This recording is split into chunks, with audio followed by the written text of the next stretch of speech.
40 Days of Wisdom. Here we go. Thank you. They figured for this series there ought to be someone with gray, and so they picked me. There's all kinds of different, milestones in life that hopefully give you some wisdom along the way. But one of those for me was a big deal is when I turned 16. What happens when you turn 16? Driver's license. Yeah. I woke up early at the DMV at my town. It opened at 8 a.m. I jumped in the car, drove myself there. I've been driving for a couple of years, so it wasn't a big deal.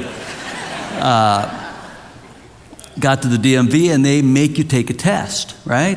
They want to make sure you have some competence. The bar's pretty low, as we know. A lot of licensed drivers out there are like, wow, really? Apparently they were giving them out at the bumper cars at Disneyland that day.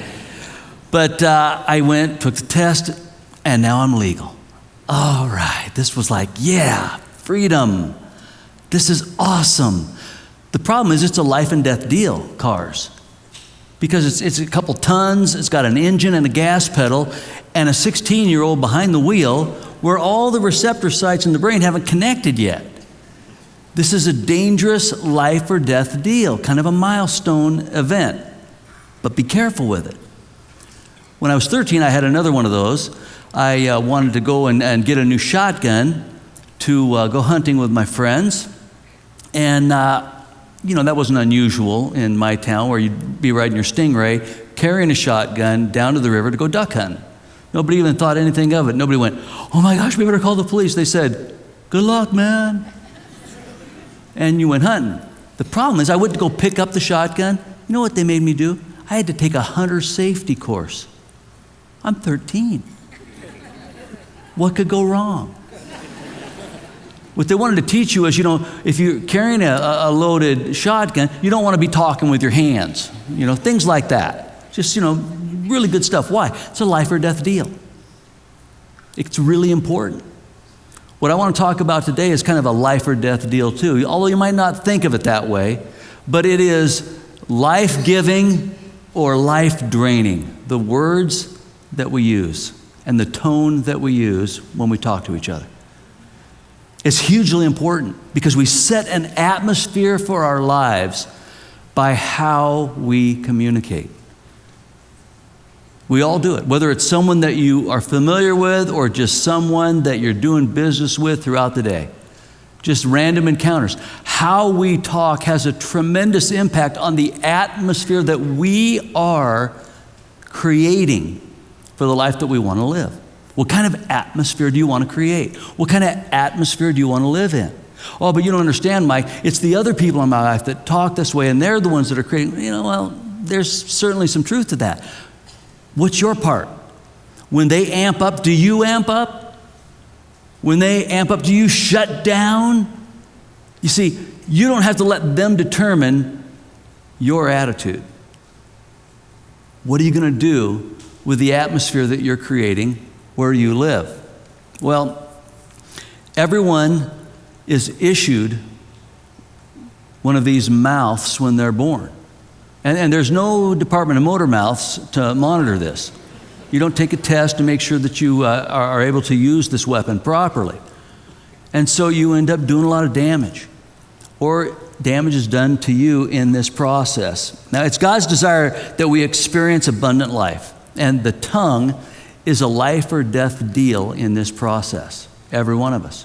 When my wife Carmen said, what are you talking about this weekend? I said, well, I'm talking about using our words wisely and being careful with how we speak. And she gave me this. I said, what? Just saying. You see, I'm a fellow struggler here, folks, okay? I am. I just admit it to you. I struggle with this from time to time, and I've got to watch it, and it can be difficult at times. For example, I don't really like to talk on the phone. Having long conversations on the phone is just like whatever. So let's just make up a story. Say my wife calls me. I'm in the middle of something. And she says, hi, how you doing? Good. Yeah, I just wanted to, check in. How's everything? Yeah, fine. It's like, let's go. She goes, oh yeah, I went out to lunch with my friend, and she had the most fabulous salad. And it's like, you're killing me here, okay? And, so I'm not really creating an atmosphere of, hey, baby, what's going on? Good to talk to you. I'm so glad you called. No, it's like, get through it. Let's move. This is nothing. You got anything here? What? Let's move this conversation along. So I'm just making this up, but so I might hear something like, if you don't have time for my call, just don't pick up the phone. I don't want to feel like I'm just an interruption in your day. I mean, that might happen if that ever occurred. See, I'm setting an atmosphere as a fellow struggler. This first verse on your outline, let's read this out loud. Outside voices out on the patio. We want to hear you through the wall. If you're online with us, if you're in Starbucks alone, you may not be allowed back, but go ahead. Let's do this together. Ready? Go. The tongue has the power of life and death, and those who love it will eat its fruit. And those who care for it will have some sweet atmosphere in their life. It's powerful. When we're careless with our words, we can do a lot of damage. We can crush someone's spirit. We can step on someone's dream. We can cause people great resentment in their hearts that can last for years. We can even cause the people we care about to be afraid of us by our words and our tone. We're setting an atmosphere. But when we say the right words at the right time, we can help someone who is lonely feel connected and loved. When we say the right words at the right time, we can help someone who's about to make a big mistake gain some wisdom and change their course. When we use the right words at the right time, we can change the atmosphere. We can cause people who are ready to give up to get hope. It's powerful, this tool that we have. They really are life and death. Proverbs is filled with examples of how to be word-wise. I want to look at 6 of them with you. If you're taking notes, jot this down. First of all, be slow. This is not an IQ issue. Being slow in your response time. Now, I tend to process my thoughts by talking. Anybody else would say, yeah, I tend to, think things through, and I talk, and I say them. Anybody else? You liars. I know some of you didn't lift your hand, and you definitely do that. That can be a problem. That can be a problem because sometimes you're just processing random thoughts, and it isn't because you really think that this is what you're going to go do or this is what you think. It's just kind of coming out. You're just processing it. Other people, they process it internally, and they think we're idiots because we just say all this stuff. I will admit, those of you who process internally, you're going to probably have a little bit more of an atmosphere around you naturally. Those of us that process verbally, we got a little more challenge in this. Proverbs 29 says, do you see someone who speaks in haste? There is more hope for a fool than for Mike. Put your own name in there wherever appropriate today. Because the idea of any communication that you have is fraught with problems. Misunderstandings, just saying things off the cuff. Well, I just speak my mind. Well, you're an idiot. Okay, sometimes you need to rein it in. Think about it. Be slow. And if you are ever in a situation where there's more than 1 or 2 people, it can really hurt because I've been doing this for 40 years. And sometimes I have these thoughts, these shiny things that go by and I say them. They're not written down. I shouldn't have said them. It happens all the time. I have made some huge blunders while speaking on a Sunday. I mean, really bad stuff. So I want to tell you 4 times that other people made those mistakes, not me. Friends of mine. There's one passage where Abraham is referring to his nephew Lot, and they're kind of dividing up where where their farms are going to be, right? And so it says that Lot made his encampment outside the city of Sodom, evil town, right? Well, my friend was a Pentecostal preacher, and he was preaching. He's closing his message on a Sunday morning, and he said the words a little wrong, and he said, and Lot pinched his tits towards Sodom. Pitched his tents. The place came undone. And he just said, let's just leave it there, and I'll try better next week, and dismissed the service. Couldn't get it back. I was on a staff at a church, and the senior pastor was getting pretty passionate, and he said at a tender moment, Jesus came to reveal the fart of the Father. What? Heart of the Father. Heart of the Father. It can happen. Just gets twisted around, Another friend of mine, he's speaking about John the Baptist, and 3 times, without realizing he was doing it, he said, John the Bastard. And his wife sitting in the front row, and finally, in the 3rd one, she's like, and he goes, what are you trying to tell me? He's just in a rough voice. She goes, you've said John the Bastard 3 times. You're going to talk to me like that, you're going to get it full on. Oh, thank you, honey. Oops. Yeah. So it can happen, happens to a lot of people who are speaking. One last one. Again, I was in this service, and came time where the pastor decided he was going to invite people to open their hearts to Jesus. So he said,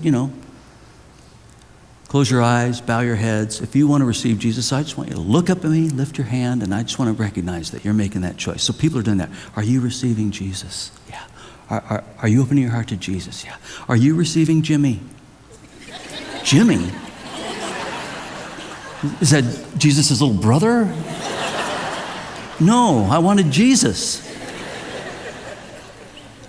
I mean, they might have gone through their whole Christian life not really knowing if they had Jimmy or Jesus this whole time. Wise people recognize the challenge of communication and that it's huge. And when the subject gets sensitive or tense, people need to be word wise. And then be humble. And that pause, being slow, it'll lead you to some humility. The wise person prays for help before he opens his mouth. It's like if you know you're going into a difficult one, stop, pray. Here's why. James 1 says, if any of you lacks wisdom, you should ask God, who gives generously to all without finding fault, and it will be given to you. Ask. It's a simple thing. Don't go into the conversation thinking that you've got it all together and that you're immune from creating a misunderstanding. Be careful. There's a great example of this in the Old Testament book of Nehemiah. Nehemiah is an Israeli exile in Babylon. He has risen to a position within the king's court, and he finds out that this remnant that's remained in Israel is in really bad shape, and the city of Jerusalem is destroyed. And it's just weighing heavily on him. And as he's going into the king, he just isn't hiding it well. The problem is that it's a capital offense to be sad in front of the king. You can die for that. And he's an exile. And so at one point, the king sees it. Here's what he says. The king said to me, what is it you want? And then I prayed to the God of heaven, and I answered the king. Essentially, he saw Nehemiah, what's wrong? What's wrong with you? And they weren't married, so he didn't say, nothing.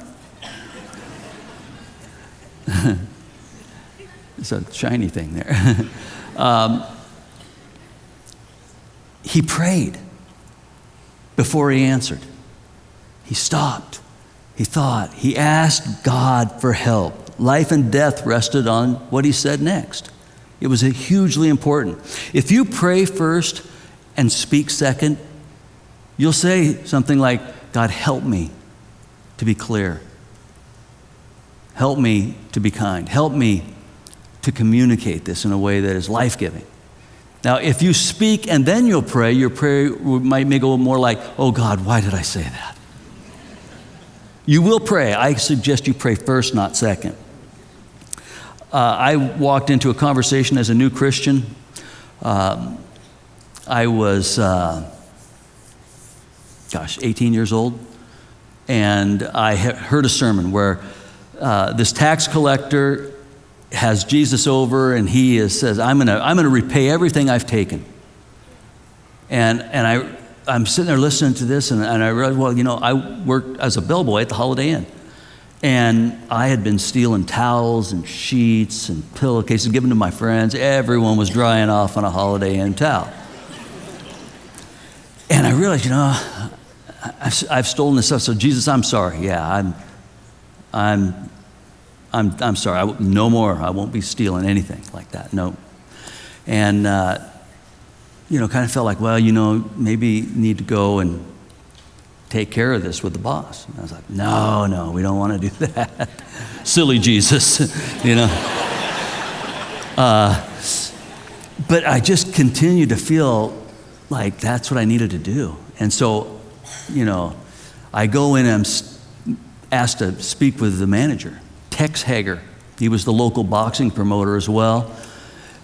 He stood about 5'6" in every way. He was just this, his nose was like all over his face from way too many fights. And he always had a cigar. This was, secondhand smoke was considered healthy. And he's in front of the desk and, cigar going back and forth. What do you want? I said, Mr. Hager, I want you to know that a few months ago, I opened my heart to Jesus, and I'm a Christian now, and I'm trying to warm up this conversation a little bit. He goes, why the hell do I care? Well, I just need to tell you that I've been stealing some towels and sheets and pillowcases and giving them to my friends, and I'm sorry I did that, and it was wrong, and I realize it now, and it won't happen again, and there was silence. And just the cigar, back and forth. And finally I said, well, do you want them back? He goes, no, not after you and your dirty hippie friends have been using them. I said, okay, more silence. I said, well, am I fired? He goes, hell no, you're probably the only one I can trust around here now. And I got a promotion. Yeah. Now, if you've been stealing on your job and you're going to take this talk and say, well, I know what I need to do now, you're on your own, okay? I don't want to hear about how you don't got a job anymore and it's my fault, all right? You do what you need to do. It's on you, though, from this point forward. So be humble and then be quiet. If you want people to think that you're smart this week, shut up. Shut up. Proverbs 17. Even a fool is counted wise when he holds his peace. When he shuts his lips, he is considered perceptive. Sometimes being word wise involves recognizing when you're not really invited into the conversation. And understanding then when you are as well. Sometimes you think you have to jump in when really you haven't been invited to jump in. Stay out of it. Jot this verse down. It's Proverbs 26:17. It says, like one who grabs a stray dog by the ears is someone who rushes into a quarrel not their own. That's a pretty good picture. Dogs were not like pets there. Okay, they're more like jackals. So they, grabbing one by the ears means you're going to get bit. And you jump into somebody else's fight and you'll get bit.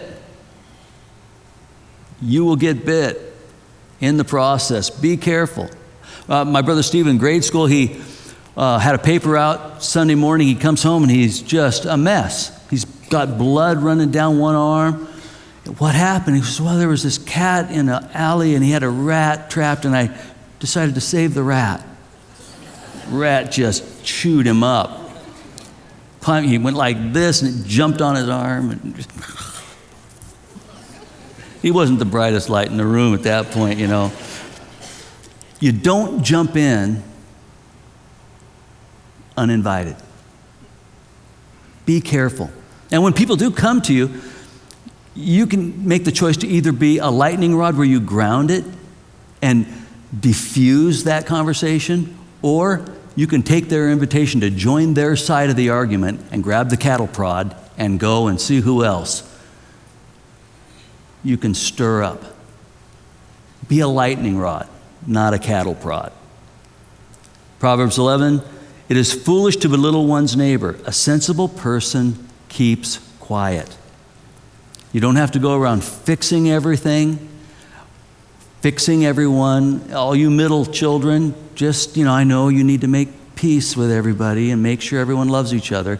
Just chill. Take your Prozac and back off, okay? And then be teachable.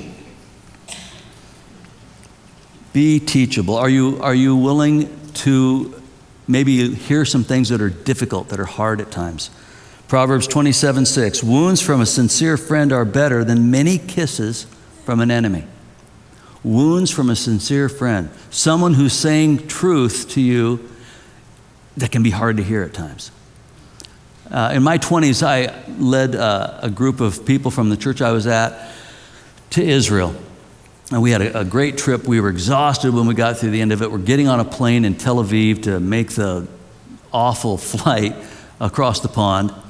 And I get on, and the stewardess looks at my ticket and then says, "Oh, you're the tour director?" I said, "Well, yeah." She goes, "Oh," and leads me to a seat in business class. I got like beds. I said, "This is awesome." And so, we get up to elevation, and I kind of go back to that curtain, where the little people are. And I open up, and I see a couple of my friends, and I'm like, close the curtains, go back to bed. Well, about a month later, one of my friends, Dave, he was older than me, really respected him as a businessman and a Jesus follower. And he said, "Hey, let's go to lunch."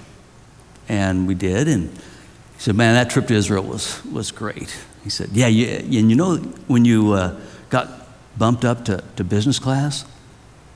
He said, "Yeah." He said, "We were all tired. And you really dropped the leadership ball when you took that move, when you made yourself comfortable." That sucked. I hated that. He was so right. And here's a guy who was older than me, had great experience, and he was filling a gap in my life that I had never been taught. And it was a hard lesson, but an important one. And I learned some things, like never travel with Dave. That'd be one. No, I'm so grateful that he cared enough about me to talk to me and not 3 other people who would agree with him that I'm a jerk. Be teachable. Then be truthful. Don't just tell people what you think they want to hear. Sometimes you need to tell the truth. There's a lot of people that just are told what they want to hear, which is why they go on shows like American Idol. Somebody needed to say, "You can't sing." "But my grandmother says it's beautiful." She's got hearing aids, man. She's turning them down when you're singing. Sometimes you just need to, be truthful with people. That's why the last words of an Arkansas redneck are, "Hold my beer and watch this." Somebody needed to say, "No, you're an idiot." Proverbs 26:28, a lying tongue hates those it hurts, and a flattering mouth works ruin. Our words are important. A whole nother category of speech involves the way that we talk to each other. Proverbs 18, the words of a gossip are like choice morsels. They go down to the inmost parts. I heard, did you know? Well, I can't believe that she said that. And you know, she's done that before. And did you realize that he, and you know, it just goes and goes and goes. Gossip can be true, but not necessary. It can be true, but not helpful. And ultimately, it's destructive. But it's so good and juicy. It's so, to have the inside info. We're all susceptible to it. Don't be a safe person to gossip to. Half the problem is the listener. But what if you're hearing the gossip and you say, well, have you talked to them about this? No. Well, then why are you talking to me? You're just gossiping. You know what eventually will happen? No one will gossip to you. Oh, I'd hate to miss out on all the information. Yeah, you're half the problem. Stop being safe. I had one point a staff person come in and was really angry at another staff person. And here's what happened, and I just don't feel, you know, and just wanted me as the senior pastor to know what someone else had done. I said, well, have you talked to him? No. So I grabbed the phone and said, well, let's get him in here. And eyes got real big. Oh, no, we don't want to do this. Well, why are you talking to me then if you haven't talked to them? Well, I just thought you should know. No, you just thought that you wanted to throw them under the bus. But I'm only hearing one side of it. So should I bring them in, or do you want to just say, no, Mike, I'll go to them myself and we'll have a conversation? Which do you want to do? I said, yeah, just please put the phone down. Okay. But I'm going to talk with them next week about how your conversation went. Totally unsafe to gossip to.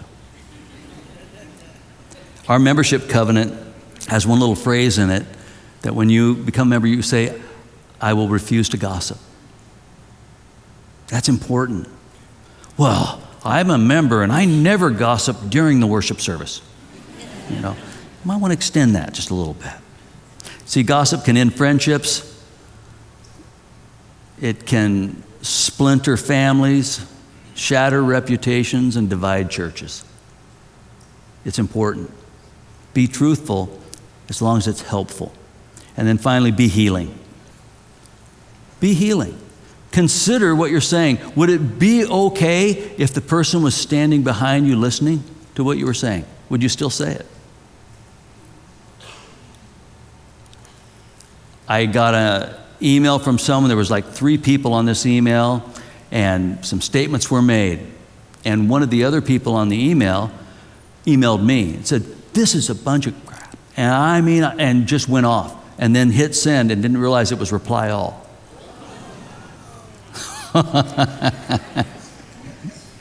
That was fun.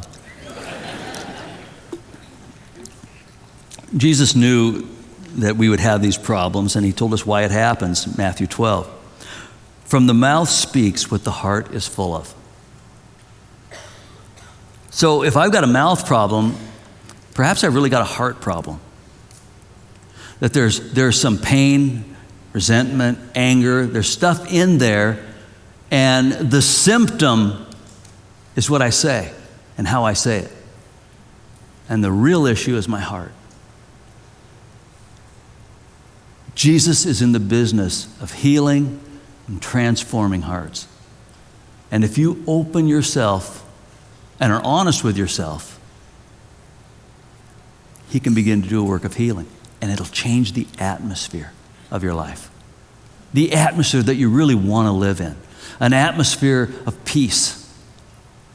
An atmosphere of joy. An atmosphere of encouragement. These are all things that we want.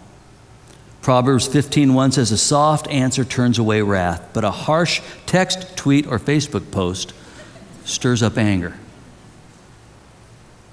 I mean, this is so counterintuitive to where our culture is at right now.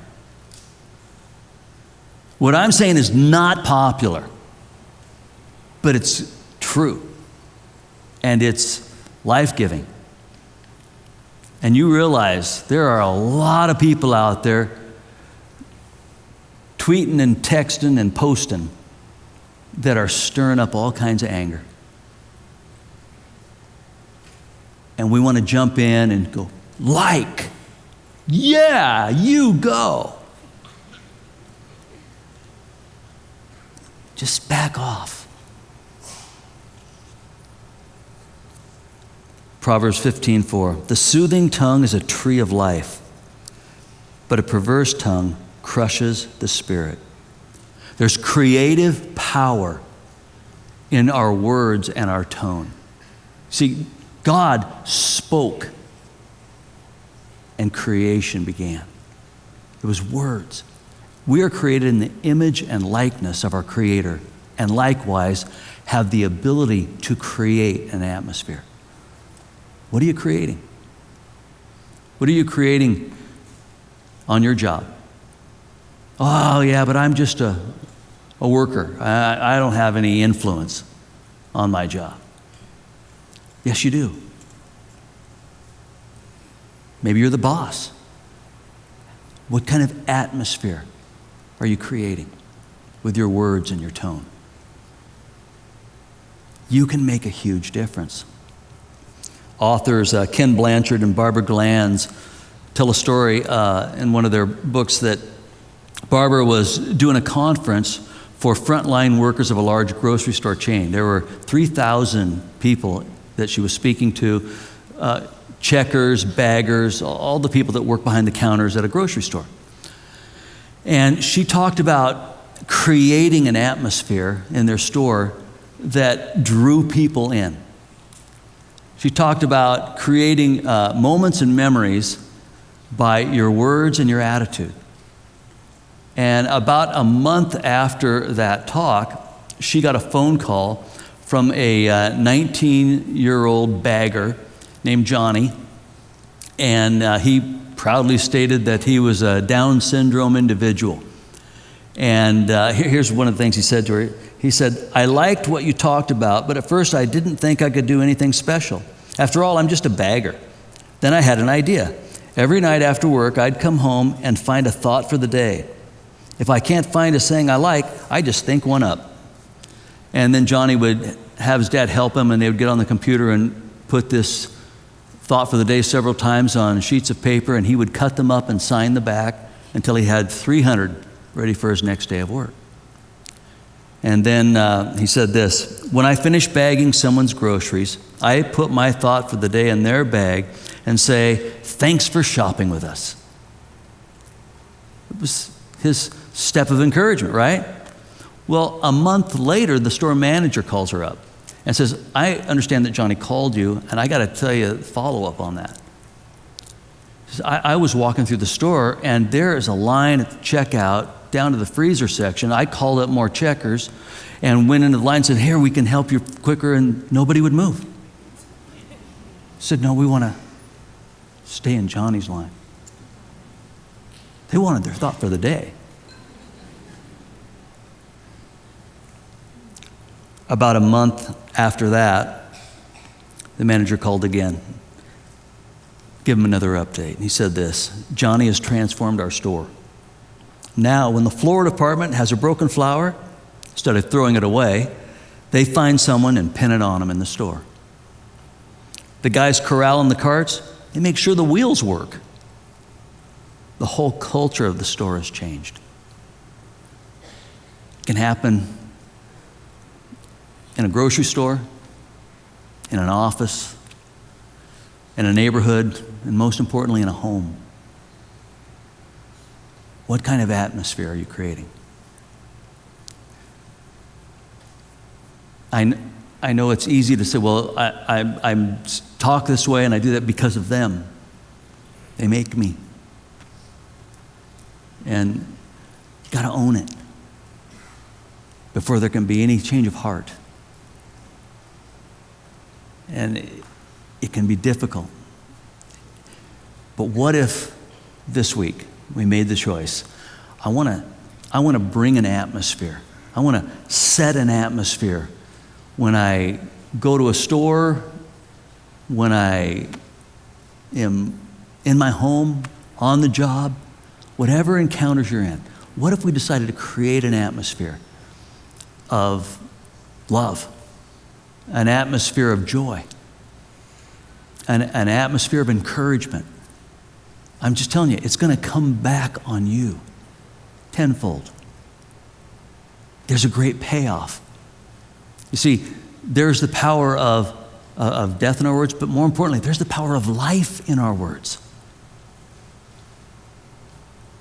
And as a fellow struggler, I encourage you, make a conscious effort in what you say and how you say it this week.